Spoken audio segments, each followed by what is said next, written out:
5 цаг 16 минутын үед Мирна болон түүний найз кафед орж ирдэг бөгөөд Мирнад захиалсан кофе ширээн дээр 52 минут болсон байсан.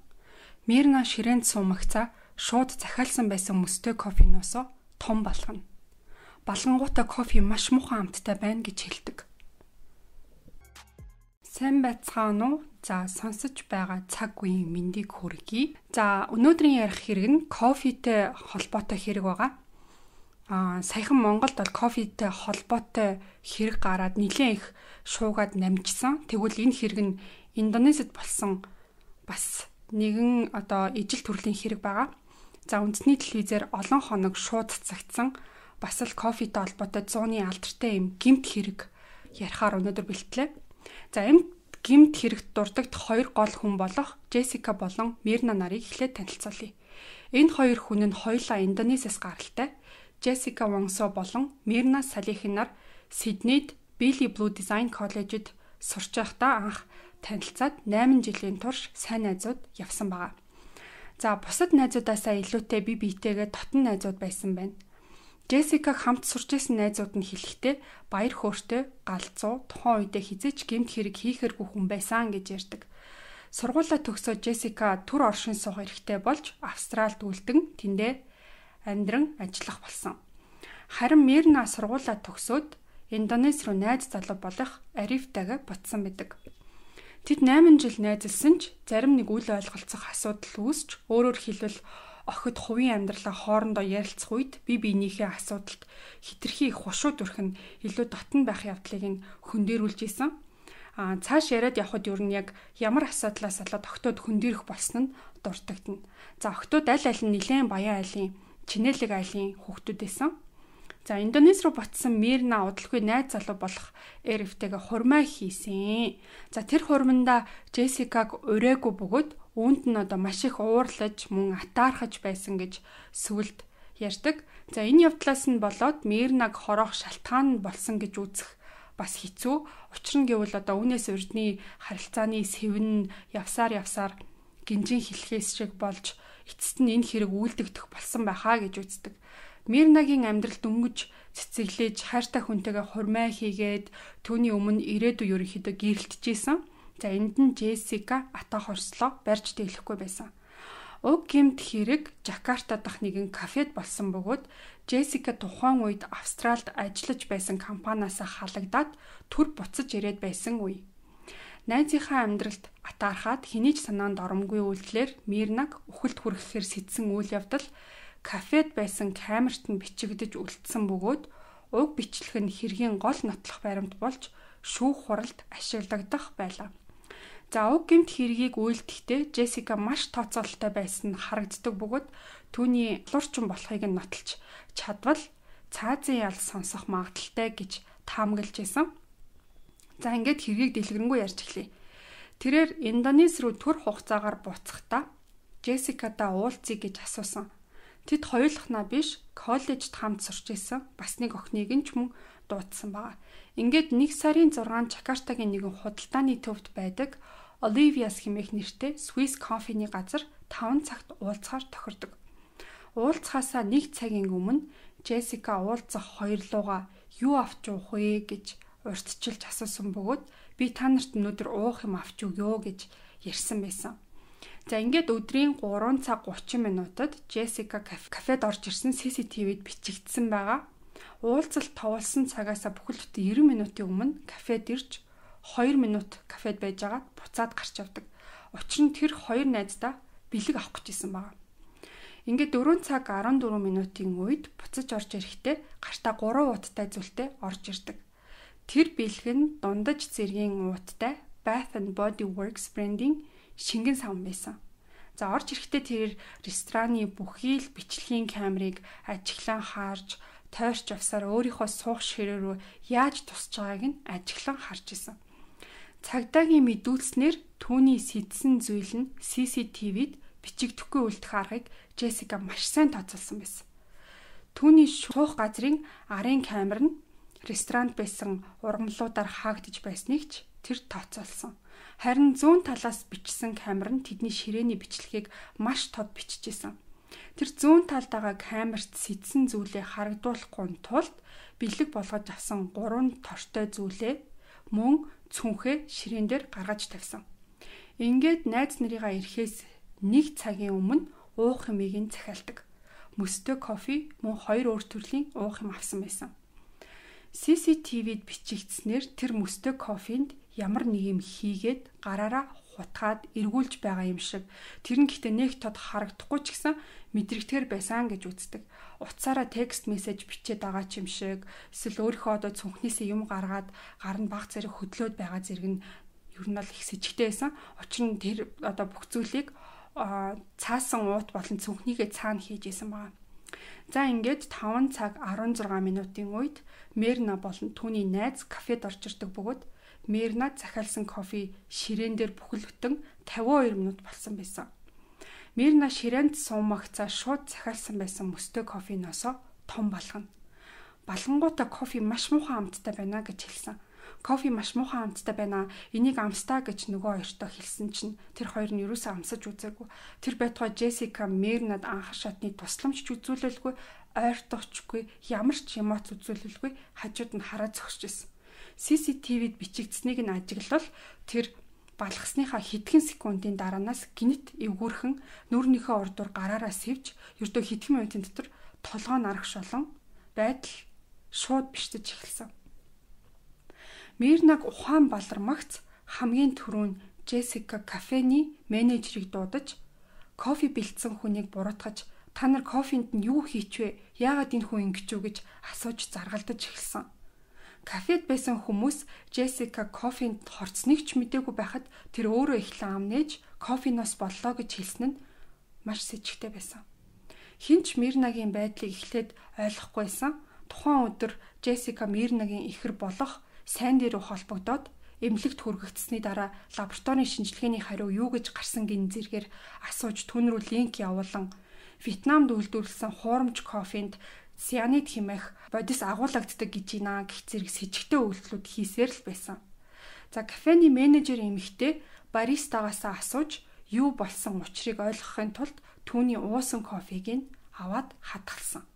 Тухайн үед Мернаг хордож байгаа хэн ч ойлгоогүй бөгөөд ямар нэг өөр зүйлээс болоод би энэ надад таталт өгөөд байна гэж ойлгоод хинч түүний түнлөө ойртохгүй, туслахгүй, Джессика ч гэсэн юу ч хийхгүй хараа зогсож байсан нь үнэхээр аимшигтай санагдсан.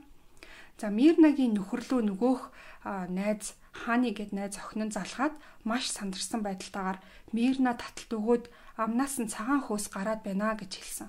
Джессика харин энэ үед уйлах нь байтугай сандарсан ч шинжгүй маш тайван байсан. Түргэн тусламж дуудаж тэр эмнэлэг рүү яаралтай хүрэгдсэн ч гэсэн харамсалтай нь бүх зүйл хориотсон байсан. Эмнэлгийн анхан шатны тусламж үзүүлж хорийг биеэс нь цэвэрлэх гэсэн ч нэгэнт оройтсон байсан. Тэр эмнэлэгт хүрээд удалгүй нас барсан. Энэ бүхнийг гэмт хэрэгч гэж ойлгохгүй бүгд гайхан балмагдж байсан бөгөөд рестораны менежер хүүхний хадгалсан байсан Мернагийн балгасан кофеноос бүх зүйл ил болсон. Хэрвээ бодлогогүй тухайн менежер маань асгасан байсан бол энэ бүхний гэмт хэрэг гэж харахгүй ч магадaltaй байсан байгаа. Мернаг нас барсны 3 хоногийн дараа кофенд цагдаа нар шинжилгээ хийж түүнд үхэлд хүргэх тунгаар цианид хэмээх бодис агуулгадж байгааг илрүүлсэн. За тэгэхээр цианид буюу англиар cyanide гэж нэрлэдэг. За энэ бодисны талаар Википедиагаас судалж орчуулсан байгаагаа та бүхэнд бяцхан тайлбарлаад өгье. Энэхүү бодис нь маш хурдан хүнийг үхэлд хүргэх хор бөгөөд дайны үед шингэн болон газ хэлбэрээр ашиглаж хүн хөнөөхөд хэрэгэлдэг байсан. Хийн хэлбэрээр байх үедээ хүн цианид дээр амьсгалаад үхэлд хүрнэ. Мөн шингэн хэлбэрээр уух үед болон арьсанд хүрэх үед цус руу шууд нэвтрэн зүрх судасны үйл ажиллагаа гэмтээж шууд үхэлд хүргэдэг. Хийн байдлаар цианид нь ямар нэгэн өнгөгүй, тод өнөргүй, ойр хавьд тархсан үед нь хувцаа нэн даруй тайлж усанд орон хорийг хурдан бие рүү нэвтрүүлэхээргүй болгох арга хэмжээ авах хэрэгтэй байдаг юм байна. За учир нь арьсаар дамжин цуснд маш бага хэмжээгээр орсон ч үхэлд хүргэдэг аюултай бодис. Бидний өдөр тутам хэрэгэлдэг цөөн тооны ургамал болон хүнсэнд маш бага дозоор цианид агуулгаддаг гэдгийг эрдэмтэд баталдаг. Гэвч яагаад эзэн ч өгөхгүй байна вэ гэвэл мэдээж мэдэгдэхээргүй маш бага хэмжээгээр л агуулгаддаг. Уг ургамал нь cassava, lima beans буюу lima шош, almond буюу бидний мэддгээр буйлс хэмээх ургамлууд байдгийм байна. За зарим хүнд цианид нь хийм буюу газ хэлбэрээрээ бол буйлс шиг үнэртэй байдгаа гэсэн судалгаа ч гэсэн байдгийм байна. За ингээд хэрэг рүүгээ буцаад оръё. Уг хэрэг явдлын дараа тэд шууд Джессикаг сэжиглэж байцаалт хийж эхэлсэн. Джессика баригдсанаас хойш уг хэрэг орон даяар шууган тарьж сэтгүүлчид Джессикаг бүчиж авч сурвалжлага хийж байхад тэр маш аз жаргалтай инээмсэглэж байгаа нь Мирнагийн гэр бүлийнхэн хараад маш их дургуутсан. Шүүх хурлын үеэр жүжиглэж, эмоц гарган, сэтгэл таагүй мэт харагдах гэж хичээж байсан ч нүднээс нь нулимс гарахгүй, биеийн хилэмжээс нь бүгд худлаа гэдг нь тодорхой байсан. Түүний олонний анхаарлын төвд орж өөрийг нь дагаж байгаа камер, сэтгүүлчид зэрэг нь түүнийг хэр их нарциссист хүн бэ гэдгийг нь харуулж ирсэн. Урд нь түүнийг хинч тоодоггүй байсан бол харин одоо тэр олонний танил мэт ааш гаргаж нүдэнд нь уйтгаргүй нэг огт үгүй байсан үнэхээр аимшигтай санагдсан. Учир нь сайн найз нь хэдхэн оны өмнө нас орчихсон шүү дээ. За цагдаа нар Джессикагийн өнгөрсөн амьдралаас ямар нэг сэжүүр олохоор Сиднейд ажиллаж исэн түргэн тусламжийн төвийн захиралтай уулзгаар болсон. Түүнийг Кристи Картер гэдэг бөгөөд мөрдөгчд түүнтэй 8 цаг уулзаж Джессикагийн талаар асууж лавлсан. Түүний өгөх мэдээлэл хэргийн маш том хөшөөрөг болж өгдөг. Тэр хэлэхдээ би түүний хандлагыг сүүлийн 8 сар ажиглахад тэр сэтгэлдээ хин нэгнийг үзен ядаж төрөлхийн галзуу гэмээр занана хин нэгнийг гимтэх болон алхаас ч буцахгүй гэдгийг нь олж мэдсэн. Бага байдал нь нэг л хуурамч, төрөмгий, хоёр нүртэй, маш муухай ааштай гэж тодорхойлсон байсан. Тэрээр түүнийг хүн хордуулж алсан байх магадaltaй гэж цагдаа нар хэлэхэд түүнийг ийм зүйл хийхэд гайхаад байхаар зүйл огт алгаа гэж хэлсэн. Тэр нэг удаа хор яаж ашиглаж хүн алах тухай мэдмээр байгаагаа хэлж исэн байгаа. Нэг удаа тэрээр хор ууж, амиа хорлох оролдлого хүртэл хийж, нүхэн сэргээх эмчилгээ хийлгэн амьд гарсан байгаа. Мөн захиралтаа би гэрлүүгээ буцмаар байна. Тэд надтай яг л хүн алчихсан юм шиг харьцах юм. Хэрвээ би үнэхээр хүн алах бол ямар дооз ашиглаж алхаач мэднэ гэж ярьж исэн байгаа. Тэр хүнийг үхэлд хүргэх доозыг мэддэг байсан байна. Джессика тухайн компанид хэсэг ажиллаж байгаад халагдсныхаа дараа буюу Мирнагийн үхлээс 2 сарын өмнө захирал Кристиг занал хийлж исэн удаа бас байсан. Тэр хэлэхдээ чи үхэх ёстой. Чиний ээж ч гэсэн хүснэн дээрээ гэсэн байсан. Джессикагийн талаар өгсөн энэхүү мэдээлэл нь шүүх хуралд ашиглагдах хавц хэрэгт маш том баримт болж орсон байдаг. Мирна хордож нас барахад ам нь харлаж түүний элэг цөс, одоод болон шээснээс нь цианид гэх бодис илэрсэн байсан. Кафений менежер кофег авч тусад нь хадгалсан гэсэн ч магадгүй хин нэгэн бүр сүулт нь дотор нь хор хийсэн байх магадaltaй зэрэг хэрэг улам талтай болж байлаа. Джессикагийн хувцснаас болон гэрээс нь ямар нэг цианид огт олдоогүй болон илрээгүй. Магадгүй цагдаа нар хурдан үзлэг шалгалт хийгээгүйгээс тэр бүгдийг нь устгаж, цэвэрлэж, эсвэл хайсан байх магадaltaй. Тэр дараах нь өмдөө хаяхыг нь байрны эзэн олж харсан байна. Тэгэхэд нь эмнэлэг явж байхдаа урчсан, тэгэд хайж байгаа гэж хэлсэн байдаг. Джессикагийн баян эцэг их нь маш алдартай олонний танил хүмүүсийг өмгөөлөгч Отто Хазард хэмээх хүнээр өмгөөлүүлэх болдог бөгөөд түүний задлан шинжилгээгээр гарсан цианид гэх бодис гидснээс нь бол илрээгүй гэсэн хариу үзүүлдэг. За дэлхийн хамгийн сайн toxicologist буюу хорны талаар судалдаг эрдэмтэн Австралийн профессор Ian White Мирнагийн биед бүхэл бүтэн 3 хоногийн дараа задлан шинжилгээ хийхэд цианид гидснээс нь олдохгүй байх магадaltaй гэж хэлсэн байна. Уг хэргийн талаар олон сувгаас мэдээлэл шүүж ашигласан байгаа бөгөөд задлан шинжилгээний хариуны тухай зарим сувгаар нь бол гидснээс нь илэрсэн бусад ямар ч хэрэгтнээс нь илрээгүй гэсэн байсан бол харин зарим сувгад нь болохоор түүнийг ихэнх хэрэгтнүүдээс нь илэрсэн гэх зөрүүтэй мэдээлэлд орсон байсан. За өхлийн дараа кафед ажиллаж байсан хүмүүс тухайн кофеноос нь амсч үтсэн ч ухаан алдаж унаагүй, би энэ эвгүүрхэн муудсан ч үхэлд хүргээгүй хүмүн өмгөөлөгч нь өмгөөлж исэн. Энэ явдал нь Джессикаг өмгөөлөх шүүгчийн гол хөшүүрэг нь болж исэн. Тэрээр кофенд үнэхээр цианид эхлээд хийсэн үү, сүүлд хийсэн үү гэдэг дээр хилцэж байсан ч кафений ажилчид амсахдаа маш бага хэмжээгээр амандаа хийж амсснаас биш, Мерна шиг томоор нь балгаагүй учраас амь насанд нь аюулгүй байсан гэж үзчихсэн байна. Австралийн цагдаагийн газар, Индонезийн цагдаагийн газартай хэрвээ Джессика буруутай нотлогдвол цаазаар авах ял оноохгүй байвал хамтарч ажиллахаа мэдэгдсэн. Учир нь Джессика тухайн үед Австралийн түр оршин суух бүртгэлтэй байсан. Шүүх хурал олон нийтэд нээлттэй болсон бөгөөд 30 гаруй телевизээс ирж олон өдрийн шүүх хурал өдрийн 12-оос 15 цаг хүртэл сунжран үргэлжилж байсан нь телевизээр шууд дамжуулан хүргэжсэн байгаа. Хэрэг болсон газрын бичлэгээр нотлох баримт болгож байгаа шүүх хуралдан хүмүүсийн донд яг л олон ангит кино үзэж байгаа юм шиг тийм адармаатай байсан гэдэг. За хэргийн газрын мөрдлөг хийхийн тулд Джессика хэрэг болсон газар навчран юу болсон талаар өөрөөр нь яриулж сэжүүр гаргахаар цагдаа нар бас ажиллаж исэн. Энэ хэрэг нь энгийн нэг хэрэг биш, бүр зууны алдартай гэмт хэрэг хэмээн нэрлэгдэж байсан нь олон хүмүүсийн анхаарлыг өөртөө бусад зүйлсээс илүү их татсан байх гэж үздэг.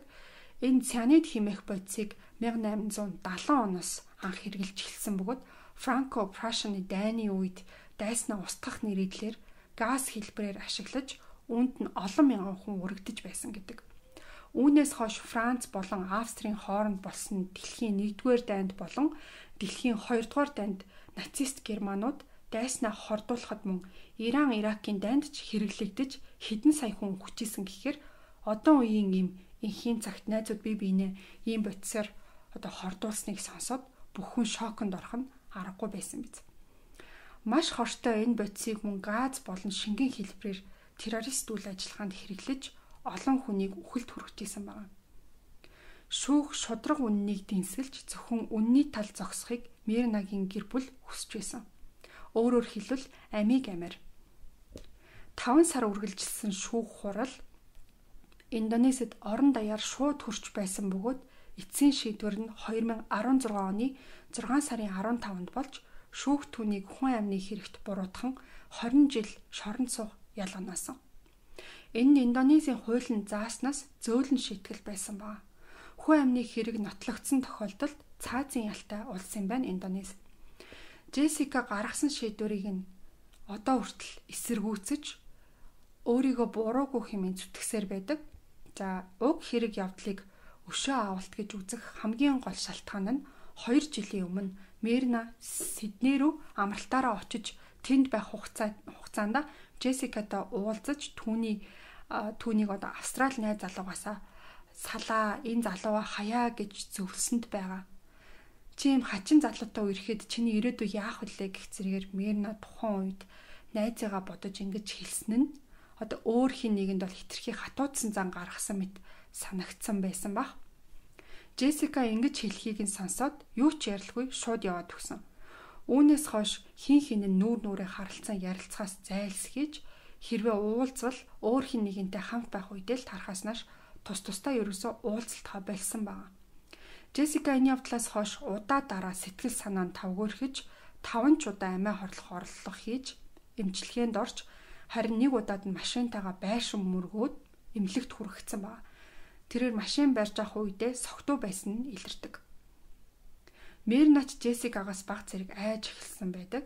За Джессикаг найз залуугаасаа сал гэж хэлснээр удалгүй өөрөө дурлалт залуутайгаа хурмай хийсэн явдал нь түүний атаархлыг улам өдөөж өгсөн юм болов хэмээн таамаглалд хүргэдэг.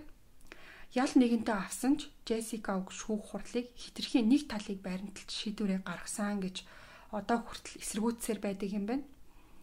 За энэ гэмт хэргийн талаар би өөрийн бодлоо бас давхар нэмээд хэлэхэд нэгдүгээрт хинтээ хизээ хаанч уулзсан кофег бүхэл бүтэн 1 цаг гарангийн өмнө захиална гэдэг нь утгагүй зүйл. Тэгээд халуун кофе бол хөрөөд мөстэй кофе гэхэр чинь бүсэн хайлна үсттэй.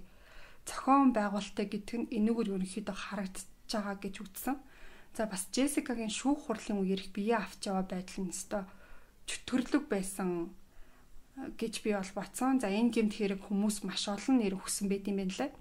Smiling Killer, Killed with Coffee, Coffee House Murder гэх зэрэг бас энэ хэргийг орчуулахад зөвхөн ганц 2 докюментарийг үзэх хангалтгүй байсан. Нэлээд хэдэн их сурвалж муу ярилцлага үзчихэж бүрэн ихээр нь бүх мэдээлэлтэй хүргэхийг би зорьсон байгаа.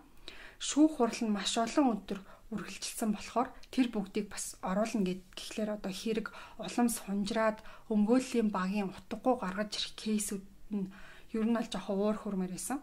Бас Джессикагийн тэр инээж байгаа нүрээ одоо их будаад сүртэй гангаа хувцалчихсан иржсэн байдал нь ерөөсө таалагдаагүй. За гэмн буруугүй байлаа гэж бодсон ч ийм үйлдэл нь одоо бүхний дургуг хүрхээр байсан гэж сүлд гэр бүлийнх нь ярьд юм байлаа. За хэрэв үнэхээр өөрөө хэрэг буруугүй байсан бол ямар ч хүн арай өөр юм оц гарах байсан болов уу? Бас тэгээд гэмт хэрэг үйлдэх болсон шалтгаан зүгээр л хатаархал. Амар утгагүй, дэндүү харамсалтай санагцсан. Найз нөхдөө сонгохдоо одоо ер нь хит өгөнд нь автахгүй, хит туйлшрахгүй, бүх бодол санаа зөв юм шиг хүлээж авахгүй, өөрийн бодол, өөрийн үн цэнийг хүндэлж амьдраарай гэж сонсон бүх хүмүүстээ хэлмээрэн. Найзаас зөв сонгоорой. Зүгээр л хамт кофе ууж юм ярих гэж гараад одоо ганц л байгаа, өөрт байгаа амьдрал тэр дороо дууссан ийм нэг харамсалтай кейс орчуулахад бас айгүй хэцүү байлаа. Сэтгэл санаанд багтахгүй би ерөөхдөө энэхүү хэргийг 5 өдөр тасалж орчуулсан. Шууд нэг дор орчуулахад бас айгүй хэцүү кейс байсан. Өнөөдрийн ярьсан гэмт хэрэгт ашиглагдсан 5 үгийг тайлбартаа хэлж өгье. CSI гэсэн эхний үг байгаа. Crime Scene Investigation гэсэн үгний товчлол. Энэ үг орчуулга хийх явцад маш олон хэрэг дээр гарч ирдэг бөгөөд хэргийн газрын мөрдлөг гэсэн үг байгаа. За дараагийнх нь lethal dose буюу үхэлд хүргэх дооз. Autopsy гэх үг маань бас маш их гэмт хэрэгүүд дээр гарч ирдэг үг байгаа. Энэ маань задлан шинжилгээ гэсэн үг. Seizures буюу таталт өгөх. За ямар нэг биеийн таагүй байдлаас болоод таталт өгөхийг seizures гэж нэрлэдэг байна. За suicide attempt гэхлээр амиа орлого. За энэ үг бас ерөнхийдөө сэтгэл санааны тавгүй байдлаас олж үүсдэг нөхцөл байдалд их хэрэглэгддэг маш их одоо гэмт хэргийн докюментари дээр олон удаа хэрэглэгдэх учраас энэ үгнүүдийг та бүхэн цээжлээд аваарай. За ингээд цаг заваа зарцуулаад бэлтгэсэн мэдээллийг мань сонссон